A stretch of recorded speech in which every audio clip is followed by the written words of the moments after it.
and they put Balco's nutrition supplements on the map. Immediately, it was a multi-million-dollar product. Then, in 1999, Conte meets Patrick Arnold, a chemist and bodybuilder who's about to give Balco a whole new class of drugs.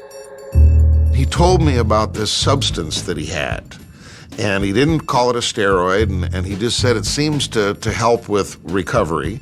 He called it stuff. He said, I've got this stuff, you know?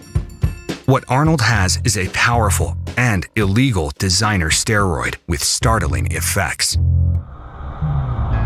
People that were doing weight training were getting very strong very fast. I'm the one that came up with the name The Clear and called it The Clear. The Clear is a fitting name, as the substance is impossible to test for, and Conte knows it'll be in high demand. I had this vision that I felt that with the right team of people that I could help to create the world's fastest human. You hear that? Behind the scenes, outside of the spotlight, is Victor Conte. He's developed undetectable performance-enhancing drugs for world-class athletes. And he's hoping the 2000 Games will be his time to shine too. In terms of my goal of creating the world's fastest human, I really believe that if you gave me anybody in the top 10, I'd make them number 1.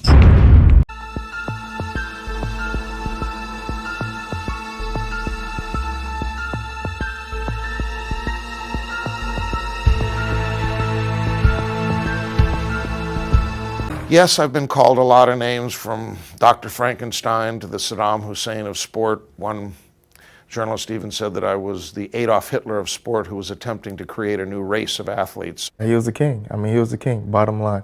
If you want to cheat and you want to be the best at it, you went to Victor Conte. If you want to cheat and you want to be the best at it, you went to Victor Conte.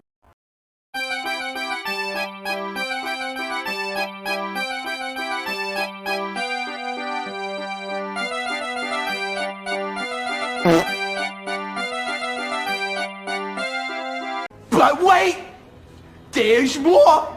Hang on to your seat, baby, cause this one's a screamer.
Boxer Shane Mosley.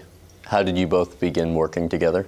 I was contacted by his strength and conditioning coach at the time, Daryl Hudson, and we talked, and initially I probably just sent some nutritional supplements to him, and it was at a distance, and the more we talked, it became about other undetectable substances and so on, and then eventually he let me know that he and Shane would like to fly up and meet with me.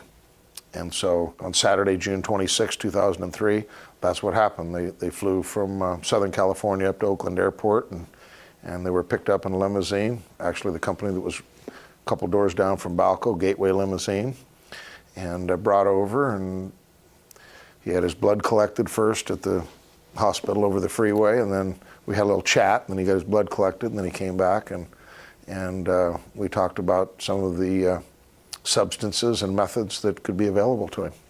What knowledge do you have of any illegal performance-enhancing drug usage Mosley was involved in prior to taking Balco's illegal performance-enhancing drugs?